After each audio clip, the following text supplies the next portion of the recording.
Good afternoon and welcome to the Citizens Roundtable with Governor Gretchen Whitmer. We're here at the MLive Flint Journal Hub in downtown Flint. The governor is joining us this afternoon with a panel of citizens from the Flint community, and we're hoping today to discuss a number of issues impacting residents in the city of Flint. Of course, on this list is the ongoing water crisis and recovery in the city of Flint. We'll also address issues of public safety, and we'll talk about education in the city of Flint as well as building economic development. And just a little note about our governor. She's the 49th governor of the state of Michigan, and she was elected in 2018. And when she was elected, she became only the second woman to be elected governor in the state of Michigan. Her political career began back in 2000, right at the turn of the millennial, when she was elected to the state house. And in 2006, she went on to the state senate. And by 2011, she was breaking yet another glass ceiling when she was appointed by her colleagues to become the first woman Senate minority leader in 2011. Now, she is a Michigan native. She was born in East Lansing, but the governor spent a lot of her childhood in Grand Rapids, and she is the oldest of 3 children in her family. Her parents were lawyers, and so is the governor. She is a mom, she's a wife, and she's also a very proud Michigan State Spartan. Today's roundtable is being hosted by ABC 12 and MLive Flint Journal, and we say welcome to the governor, Gretchen Whitmer. Welcome. Thank you. I'm awfully glad to be here, and I appreciate everyone making time for this conversation. It's really important. This is a community that I think has shown the strength and the grit of Michigan people in adversities that no one brought upon themselves, but rising to the challenge. And we've got, many things we need to tackle together, and that's why I wanted to come to Flint and spend some time with you. So thank you. Thank you for joining us. And I am, my name's Dawn Jones from ABC 12, but my co-moderator is Emily Lawler from the Flint Journal MLive group, and she will now introduce our panel. Emily. All right, well, thanks so much. I'm just going to introduce our panel one by one here, and I'm Emily with MLive. First, we have Shane Jackson. She's a health and nutrition coach in Flint who's built a brand around urging people to follow their dreams. We've got next to me Dr. Laura Sullivan, a professor of mechanical engineering at Kettering University, who's worked to bring together residents, scientists, and physicians to address water contaminants and health risks. Arthur Woodson is a community activist who cares deeply about the residents of Flint, including in relation to the city's water crisis. Ebony Gibson is the owner of I'm Building Something LLC and consults with businesses in and around Flint. She's also focused on community building and economic development. Joe Pettigrew is a 24-year-old Flint native working to mobilize millennials against gun violence. Katrina Tillman is the First Lady of First Trinity Missionary Baptist Church, where she's been leading efforts to help residents after the water crisis.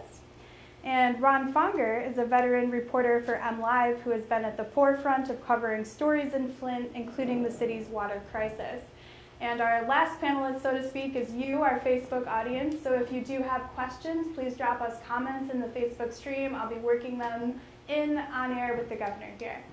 All right, thank you, Emily. And our first question is going to come from our panelist, Katrina Tillman. And Katrina wants to talk to the governor this afternoon about restoring trust, government restoring trust with the residents of the city of Flint in light of the water emergency. Katrina? Well, first, Governor, thank you again for coming. I think it is commendable that you're here to speak to residents of Flint and those of us who have served this community in whatever capacity. So thank you again for coming. My question to you is, you had stated before that you are determined to earn Flint residents' trust back. Now we know that you have inherited this water crisis that Flint residents have been been the recipient of. First question is, and it's a two-part question. Number one, how do you plan to do so? How do you plan to restore the trust with Flint residents? So I think we all know that once you lose someone's trust, it's very hard to ever earn it back. And while I wasn't at the helm of state government that created the Flint water crisis, I have inherited, need to use your word, a lot of tough issues that we're going to solve. And we have to do it together. To earn trust is a long, complicated journey, but it starts with showing up. It starts with listening and ensuring that the work that we do in state government is informed by the needs of the people that call the great city of Flint home. It means showing up not just when cameras are around or when there's some big announcement. It's about really sitting and learning with people. I came from a small clutch earlier. I say small, it was probably 25 people in the room, no cameras, no, nothing other than an honest conversation about where we have yet to tackle issues. I listened about how the decision last April had cut off opportunities for people to get water, to continue programming, and how devastating that was and undermining some of the trust that had been building up. It was an enormous setback. I've been governor for 100 days. Today's my 100th day anniversary. Congratulations. Thank you. But, this is something that is going to take time, but I'm absolutely committed to it. I wrote a state budget and that I introduced just a few weeks ago, and it's about being honest with people. The truth sometimes is not comfortable, right? But we have to start with the truth. And the truth is that after 40 years of disinvestment in the state of Michigan, we've got roads that are downright dangerous and crumbling beneath our cars. We've got many cities, but at the top of the list is Flint, that cannot trust the water coming out of their taps. We've got a skills gap that is keeping us from getting into higher wage jobs and taking care of our families. And we've got an education system that used to be the envy of the world. And now there are 49 other states that are educating their kids in literacy better than Michigan is. This is the reality. And so just, if I had a magic wand and I could fix the Flint water crisis, I would. But even if we did that, we haven't created real opportunity for people. A good job and, faith that government's looking out for you and protecting you and delivering on the basics. And that's what I've started to do in terms of setting the priorities in my budget. That's why I'm here today. That's why, I'll be in, I was in Sturgis, Michigan, small town, a few weeks ago, because I think earning the trust of the people of our country and in our state in particular is a long, hard road ahead, but I'm determined to doing it one day at a time, and it starts with the people of the city of Flint. And if there are suggestions that anyone on this panel or anyone watching has things that we can do, my team is on the ground. Our state departments are working hand in hand with a lot of the community activists and leaders in this community.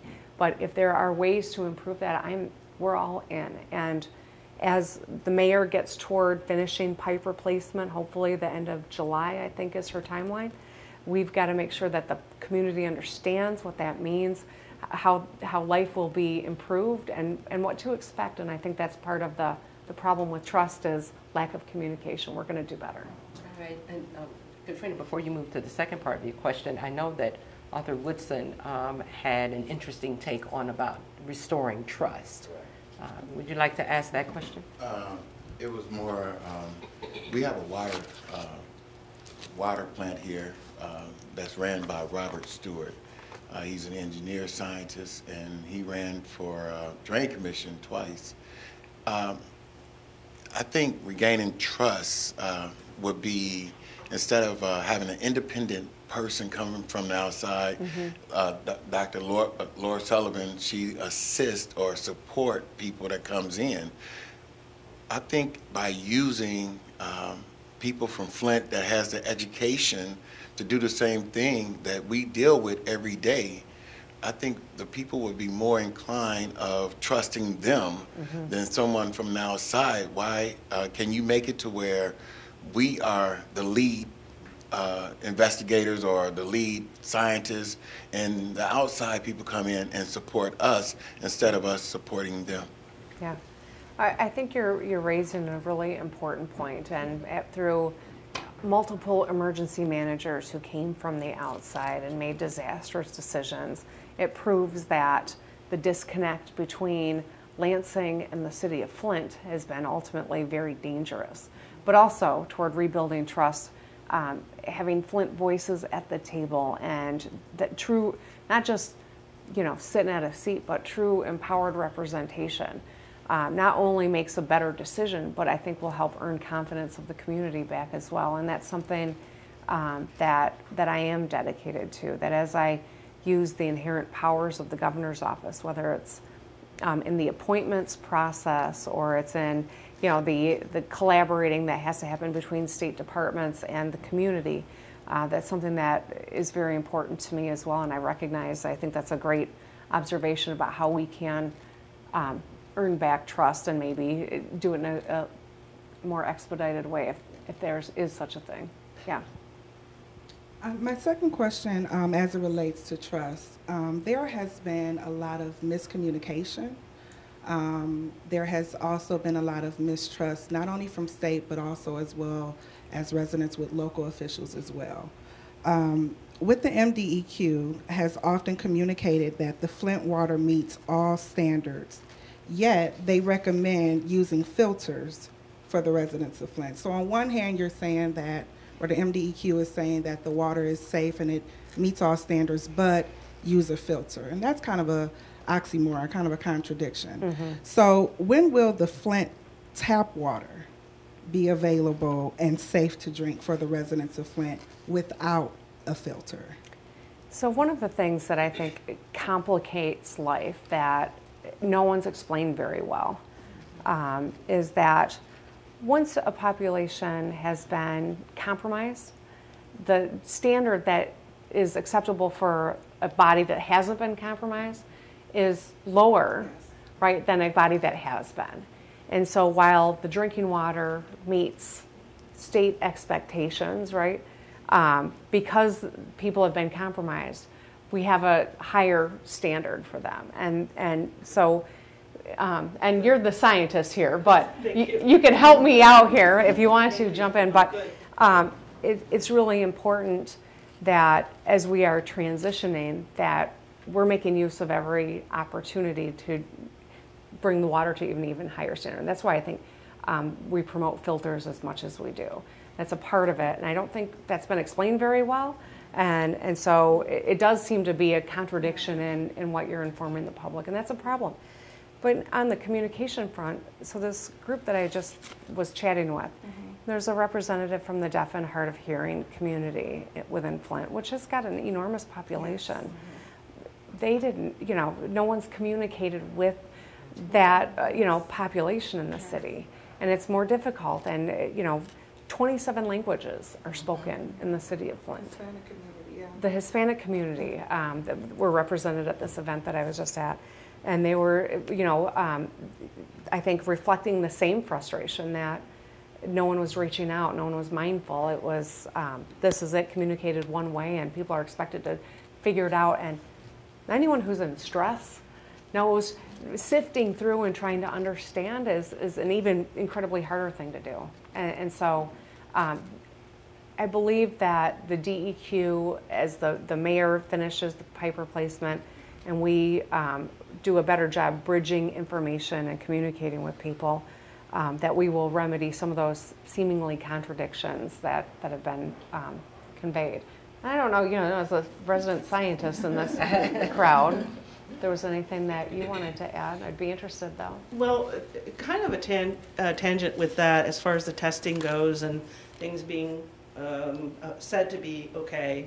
I've got two parts to this question. One is the environmental justice piece, and that is that there are parts of Flint that are not being tested at the same sort of regularity as others. And it tends, from what I can see, to be the parts of Flint where the people are the poorest, which turns out, because of blight and water age, the parts of Flint that might actually have the worst water. Mm-hmm. And so I'd like there to be sort of a conscious effort to make sure that when water is being tested and we're reporting that, we're under the 15 parts per billion or 10 parts per billion, whatever threshold, that we can say with confidence that we've evaluated water in the parts of Flint that are being overlooked or just not given the kind of attention that they probably need more than any other parts of Flint, to go with what you said before about people who have been affected most need extra accommodations and assurances. I think that's an important point. And it also goes to, some of the reporting that we've had about the testing where the water was run for a long time when that goes to my perhaps second it question. shouldn't have been. And so, right. You may regret being on this panel because the DEQ, I think, is going to be in contact with you shortly, because Yep. I'd love to make sure that we've got wonderful people who are working in water quality at the department. But with the few resources that have been allotted, Absolutely. It's been such a struggle, and so I think sharing information with Well, helpful. and the other part of my question is related to the testing the water in schools. So I don't know exactly what caused this oversight, but the Lead and Copper Rule and the Safe Drinking Water Act does not talk about testing water in schools. And it wasn't until we were into this crisis, then looked around the room and said, okay, so who's testing the water in schools, that we realized that. Right. But the problem has been, in my view, that the protocol for testing waters in schools was developed by people in a room and it didn't involve people in Flint. And it involved pre-flushing lines before water was tested. And there's research that says that can mask the presence of lead. Right. So what I'm hoping for, and I don't know, because this is something that might not naturally fall under DEQ because it's a school and it might be a different department, but that something can be created to make sure that whatever methods are used to test water in school are informed by current research, and not by people in a room who are thinking about what's possible or what's rational or whatever. And then that the people, teachers and parents, are brought into the loop before that testing is taken on, and oh yeah, we'll talk to you once we get the results. But really, this is all the trust thing. Yeah. If people are part of this at the beginning, that's so much easier for them to trust it at the end. Well, one of the things that we built into this budget that I've just introduced is hydration stations in school buildings. We're a state that hasn't invested in ourselves in 40 years. That's why our roads they're crumbling, right? That's why we've got old infrastructure bringing water into our homes. We haven't been doing the hard work of investing in ourselves, and now we're at a crisis. And so the budget that I wrote it's tough. Asking for a gas tax is not an easy thing to do. Trust me, I did not want to introduce a budget asking for a 45-cent gas tax. But the fact of the matter is, after 40 years of disinvestment, we have a $2.5 billion infrastructure problem in Michigan. And we've been filling potholes by stealing money from schools. And so we're not educating our kids well. And we're certainly not rebuilding roads in Michigan or replacing pipes underneath the ground across our state in the school buildings as well as homes. And so this crisis is laid at our lap. And if it was easy to solve, someone would have done it already. But the fact of the matter is, they've been telling us what they think we want to hear and making decisions that have hurt our kids and hurt our families. And that's why I say it's time to be honest with the people of this state and do the hard work of fixing these problems.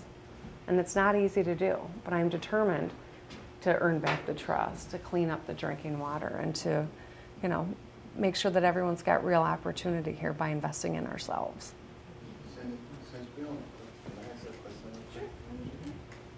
Speaking about testing with MDEQ, they only test 100 to 200 Sentinel homes they had picked out during the crisis. But they had the regular citizen taking tests and taking it down to the city. Now, when MDEQ accept the samples, they have to put it into the testing, and that's how we got into this issue here, because they was taking all the high testing out. Under the rules, it says that the city or MDEQ supposed to go out and make sure that it's a tier 1 house. So all the testing that we done, they didn't never add it into all the rest of the testing. They just did the Sentinel homes. Is there some type of way that you can make sure that when the residents in the city of Flint, outside of those Sentinel homes, their tests be counted under the 15 parts per billion or the LCR rule? Thank you. Yeah, so we'll talk with the director of the department when we get done with this, this conversation that we're having. I know that there are a lot of criticisms, and I think valid criticisms, of what was done since the water crisis. I've been there for a little over 3 months, and so I want to know what's happening today and make sure that it's reflecting an honest assessment of across the community, right? Not just in certain parts of it, not, with, well, that includes our schools, but also that is, honest and up to, our standards and expectations, and focusing on fixing those incompatible, messages that we've been getting. And I wanted to jump in with one from Facebook and also remind our panelists to speak up for our Facebook audience in case they're having a little bit of trouble hearing us. But from Facebook we have, will the state continue to pay millions in lawyer fees for the emergency managers and more? Yeah, that's a good question, and that's a hard question to answer. There are a lot of lawsuits against the state of Michigan because of what happened around the water here in Flint. I am grappling with a budget that hasn't grown in 20 years. Legislature and the last governor spent $1.3 billion on their last day of session last year, and I've got to fix our education system and our roads. So are we going to continue to pay for the legal bills? There is, civil service rules that say, yes, we must pay for some of these legal bills.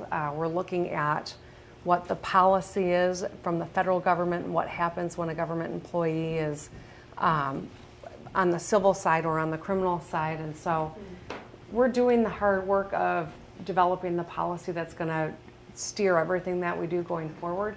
But there are some requirements that we are going to have to pay some of those legal bills. And frankly, as the governor of a state with 48,000 state employees, the vast majority, 99.9% of them, are hardworking, good people who are doing their job every single day and need to know that their employer is going to have their back. And so there are a lot of complicating pieces of this. It's not easy, but I understand where the question comes from, and I respect the thought that maybe we shouldn't, but I've got to run all of state government. I've got to abide by the law as well. So we're working on what the policy is going to be going forward. How is it that they can get millions? Microphone. Oh, microphone. How is it that they can get millions of dollars to be defended, but an average citizen who goes and get a public defender only gets $150 to be defend for a lawyer? Yeah. And we always are, the average citizen is always looking at a plea bargain, but we're paying one of the lawyers $64,000 just for 2 hours. And a regular citizen can't get that type of money. So even though you might have to pay for them, is there a way that you can put a cap on what their lawyer can get? Because they drown it out, they playing tic-tac-toe up in the courtroom, just sitting there not doing anything, and we're wasting money trying to, just pay for them, knowing good and well that they're going to get a plea deal or something, but they, agging it on. Right. So is there any way that you can put a cap on it? No, you bet there is a way that we can, curtail the cost, reasonable cost.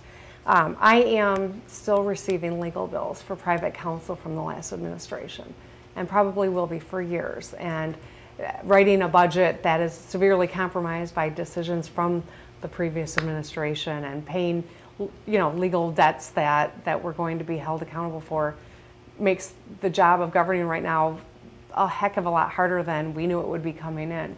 But can we make those reasonable? Can we hold them accountable? Can we hold those costs down? Absolutely, and that will be reflected in the policy. All right, Ron? Governor, you mentioned your predecessor, and it was in his administration that the state support for bottled water in Flint ended. Right now, the bottled water that's being distributed, a lot of it is being donated.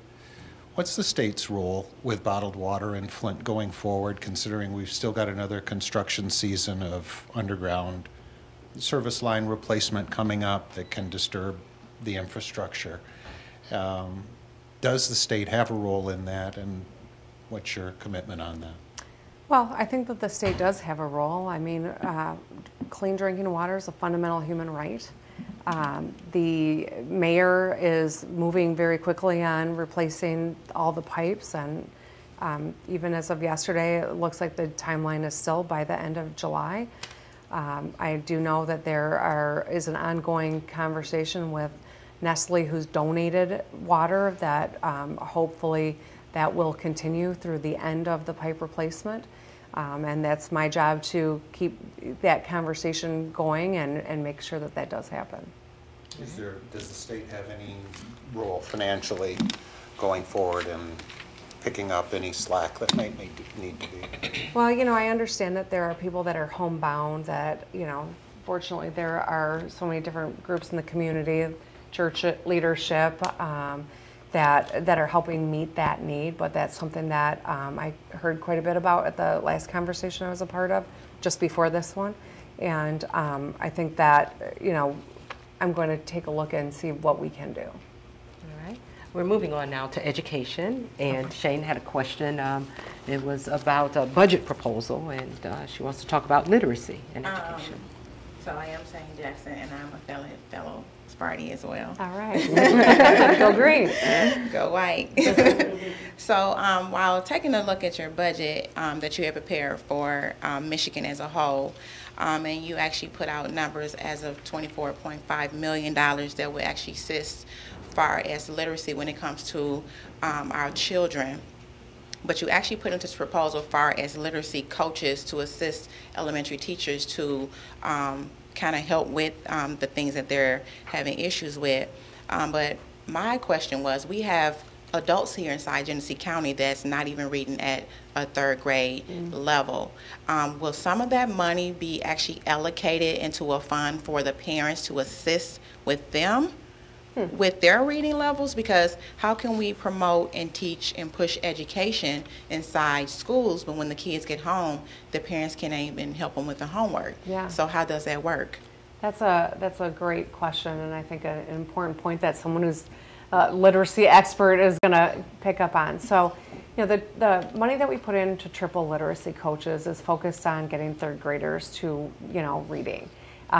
You're pointing out a gap that we have, right, in our education system, and one of the things that was really important to me is that we have a real path for everyone to get a good education so that they can get skills and ultimately get into a good paying job.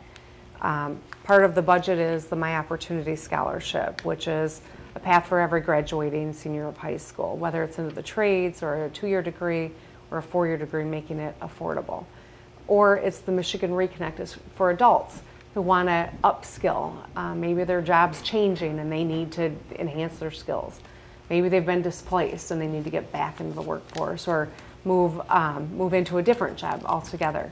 But the fundamental of adult literacy is a complete barrier for a lot of people, and so I think you're raising an important aspect to opening up paths for people that is not addressed by this particular literacy dollars. But I think there are some creative things that we can do about infusing literacy and lifelong learning in communities and challenging communities to promote, you know, creative ideas about how we meet that gap.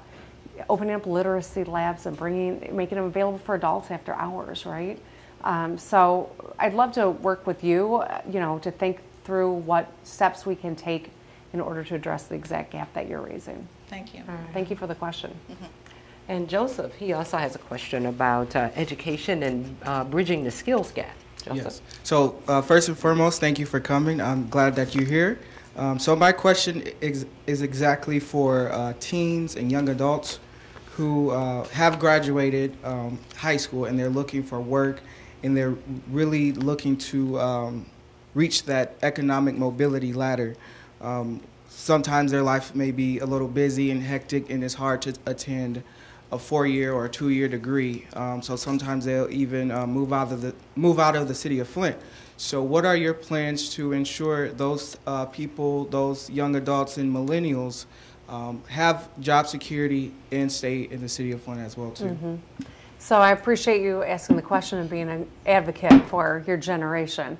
It's, you know, the skills gap that we have in Michigan is real. At one point, Michigan, no one could compete with Michigan. We had the best skills around, right? I mean, whether it was engineering or people on the line, people with trades, you know, who are in the trades, you could make good living. Like, it was the key to the middle class. And you know, as the auto industry changed, a lot of people were displaced by automation and investments out of the United States and put all sorts of pressures. You know it better here in Flint than most communities, but it's a fact that it created a much more importance on getting everyone into a skill beyond high school, right? Used to be able to graduate high school and walk right onto the line and get in the middle class, and that's just not available. But there are jobs available, good paying jobs, so you gotta have skills. And so part of the My Opportunity Scholarship is for graduating seniors. Now you're talking about people all the way to 24. I'm thinking about people all the way to 54. You know, that's why we created the Michigan Reconnect for adults who are already, you know, beyond the high school graduation age, but need enhanced skills. You can get a great job in the state of Michigan as an electrician, going to a trade school, not incurring any debt, getting a 401k, making a paycheck while you're getting your education, and have a guaranteed job on the other side. You can do amazing things at community colleges, you know, become a lineman for, you know, Consumers Energy or DTE and make a good living. They're always looking for people. So there are programs and opportunities for everyone at every interest level. We got to shed the mindset that you have to have a 4-year degree to be successful, right? We've done ourselves such a huge disservice by saying, oh, a 4-year degree. And I know my friend from Kettering back here is like, yeah, 4-year degrees are good. And they are. We got to have people with 4-year degrees, but you can make a good living, do a job with dignity, and you know, thrive right here in Michigan in a lot of different paths. And so that's a part of why the My Opportunity Scholarship and the Michigan Reconnect were important pieces to me, because right now 44% of our population has a post-secondary degree or certificate. Only 44% of our adult population, when almost, you know, the vast majority of jobs today and in the, you know, future are going to require that at the minimum. And so we've got to skill up and we've got to get serious about it. And I set a goal of getting to 60% of our adult population by 2030.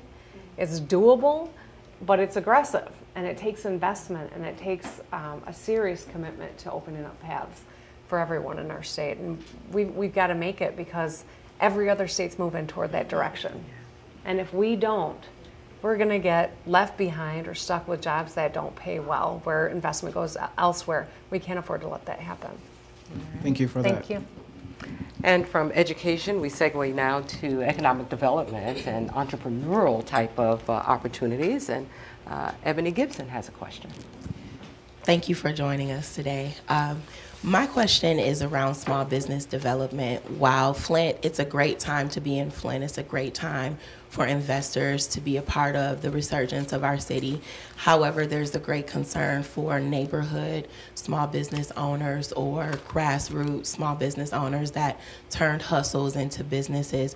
And so as our city continues to grow, how do we ensure that our underserved population, our financially disadvantaged small business owners, have an equal playing field or an opportunity to really play, you know, as it relates to growing in the economy? Right.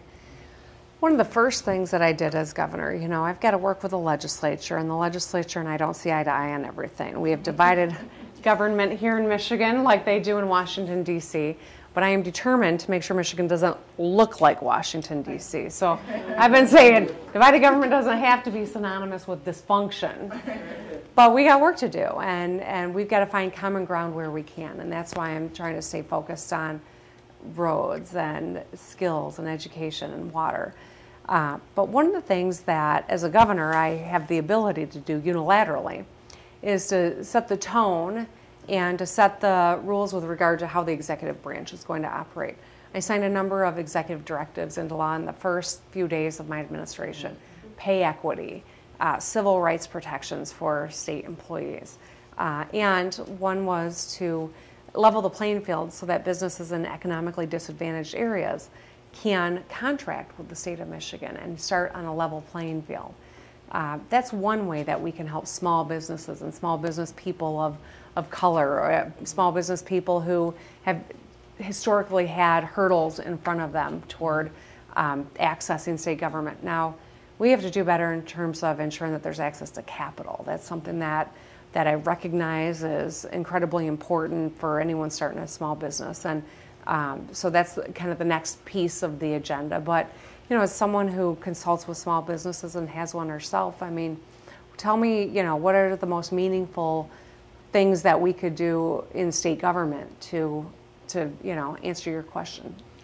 I think, thank you for asking that. I think capital is a great opportunity, and I think where the disconnect or the gap may be, there aren't opportunities for grant funding or dollars from $1,000 to $3,000 or $3,000 to $5,000. And so there are a lot of small businesses here in the city of Flint that need under $5,000 to take their business to the next level. So that's an opportunity.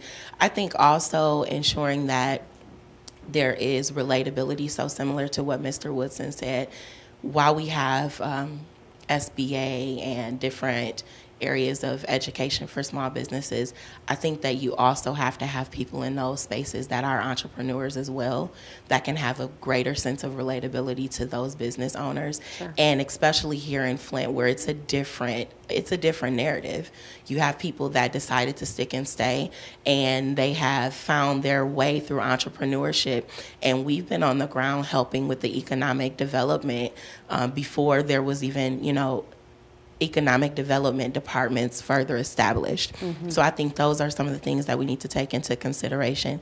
And I think also, just at the end of the day, we need to have voices at tables in government as it relates to small business, especially for Flint. I vouch for Flint every day, but we need to be heard on a state level and on a national level as well, because I feel like we have a great chance to show what that recovery looks like and how our small businesses can play a major part in growing our economy as well. So I think we can be the poster child for that. Yeah, absolutely. Well, I appreciate the question and the perspective. I think you're absolutely right. One of the things that was really important to me was to level barriers for candidates who wanted to work in the executive office or be a part of the cabinet, lead the departments.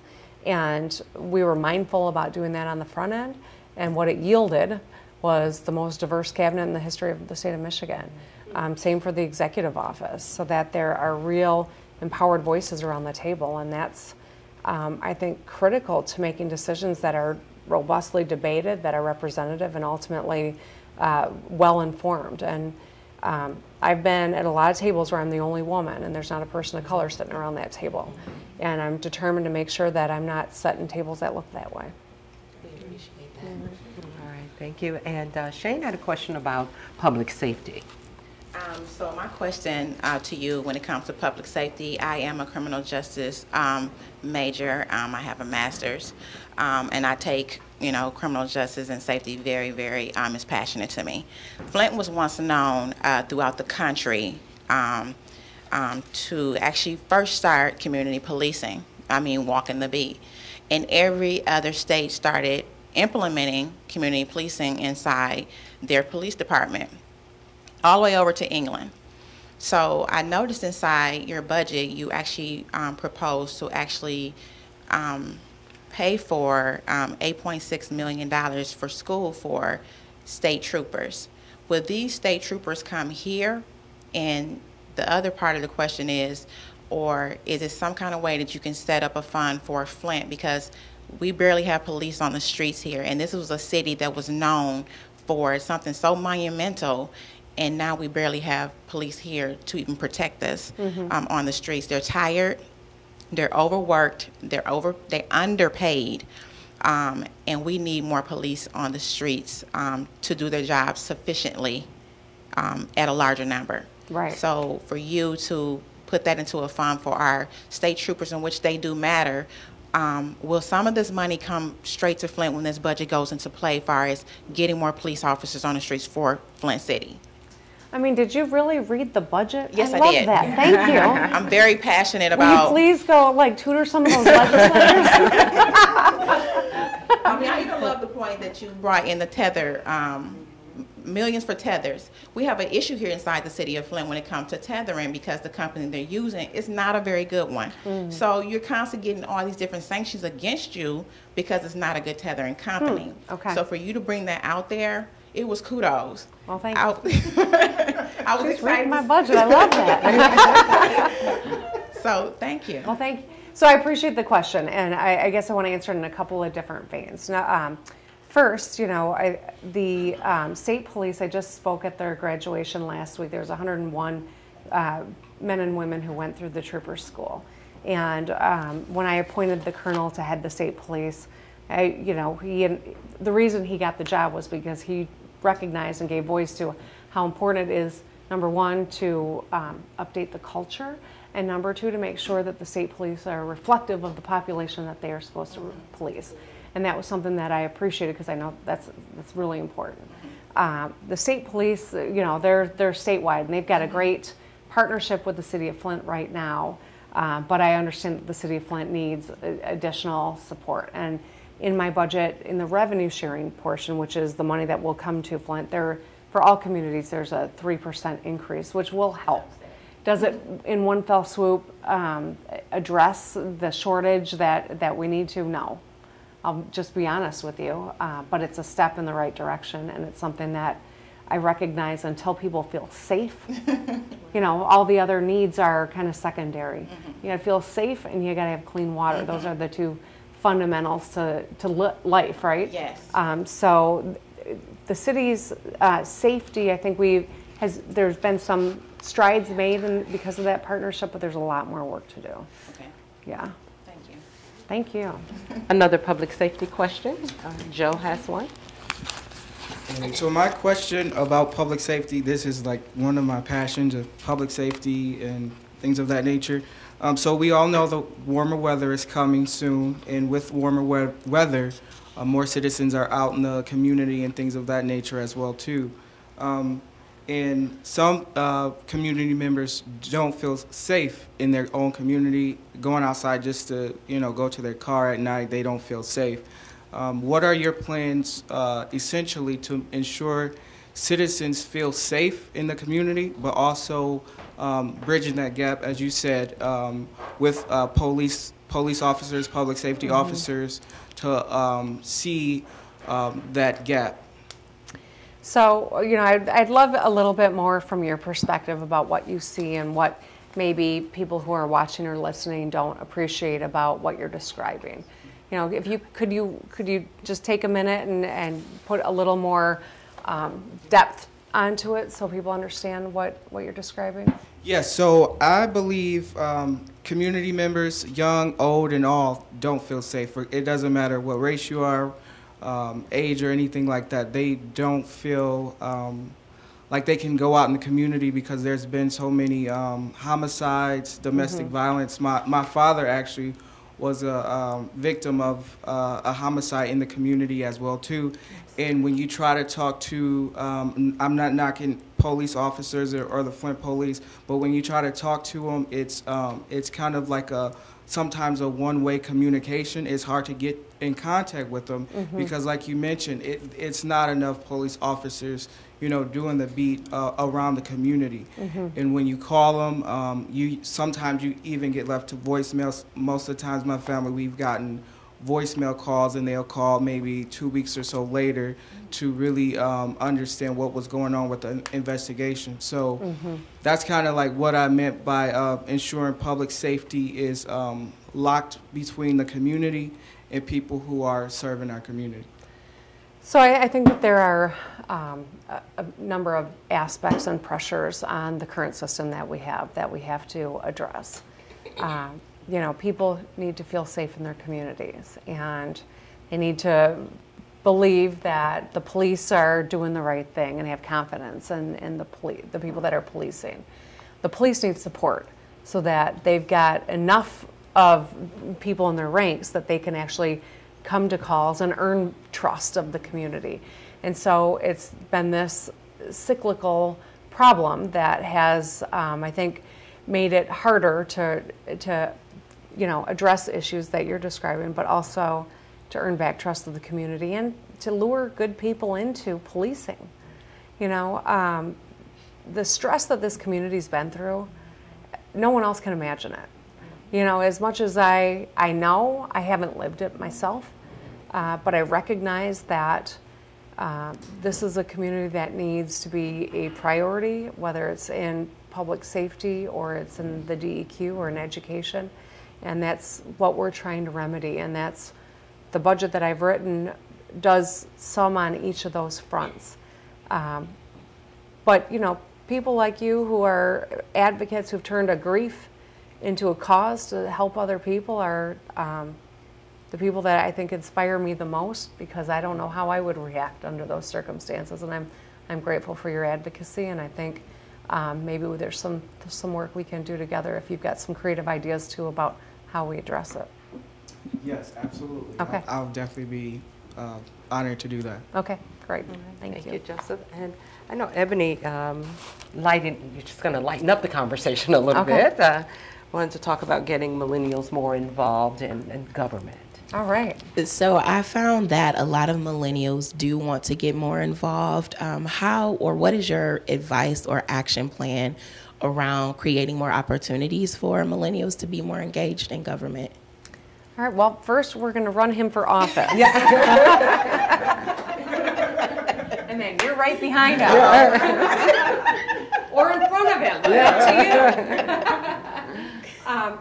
I think that, I'm going to go give some commencement speeches in the next month. And I'm trying to think, how do we inspire the generation, that you're describing to action? And I don't mean that they don't have the goodwill and they're not tethered to the right things, because they are. I think millennials don't get enough credit for the do good part of your personality and part of your culture and part of your age, right?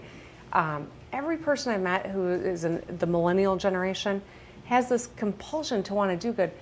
But often I think they see government as maybe not the most efficient way to accomplish their goals. And we got to change that, because who's in government matters. It matters from the minute you turn on the tap in the morning, to the roads you drive to work, to the school you or your children go to all day long you're impacted by government, whether you see it or not.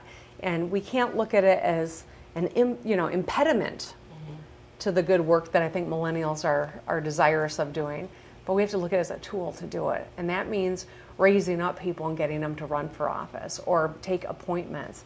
I've got a millennial who is my director of appointments, and we're looking for diverse, representative, geographically representative, racially, religiously, people for appointments in all forms. And I think, age-wise as well. And so there are a lot of ways to make the change you want to see, but it's getting active. And we've got a number of elections coming up. By volunteering or throwing your hat in the ring. I tell people all the time, especially young people, you could walk into the state capitol right now and do a better job than some of the people that are there. So don't hold yourself back thinking I'm too young, or I need another degree, or I need, X, Y, or Z, in terms of my experience.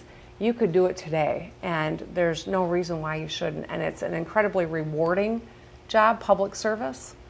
Even in my worst days in the legislature, where I was in the minority and I was getting my teeth kicked in, I was helping people, in my office work, and that's really rewarding. And I think millennials can solve a lot of the problems that have been vexing us by getting involved that way.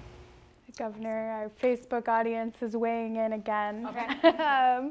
They'd like to know about auto insurance. I know you recently ordered the audit of the Catastrophic Claims Association. That seems like a start, but do you think that auto insurance and the price of auto insurance in Michigan is reaching a breaking point, and what are your plans to address that? I think we're about to see some major change in policy around auto insurance.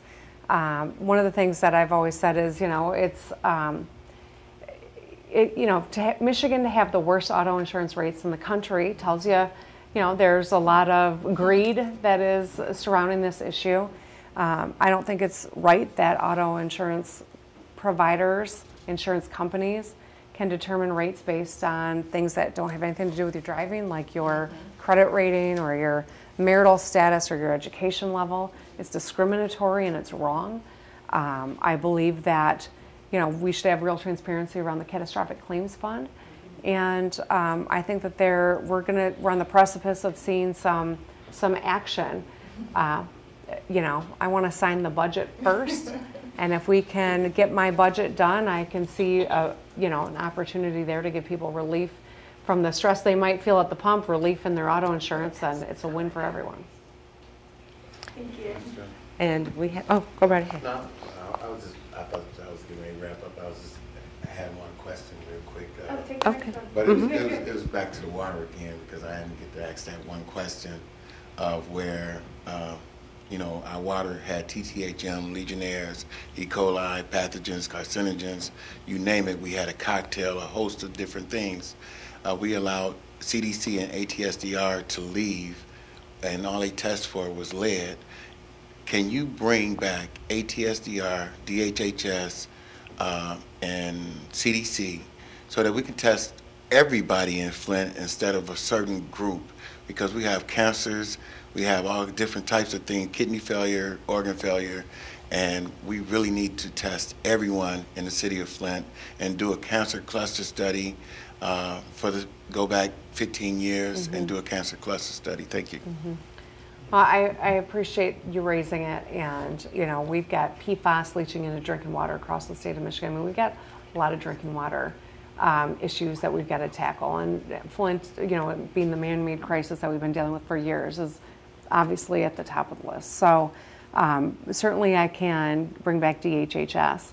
The others being federal government nature, it's a little harder, but we can get the ball started, and I think I got to have a conversation with DEQ and DHHS and see where things stand. So thank you. Thank you, Governor, for joining us today. Yeah, thank you all. I appreciate you making the time, and this was a good conversation. Well, thanks so much, Governor, and thank you to our Facebook audience, and we look forward to talking with you again sometime.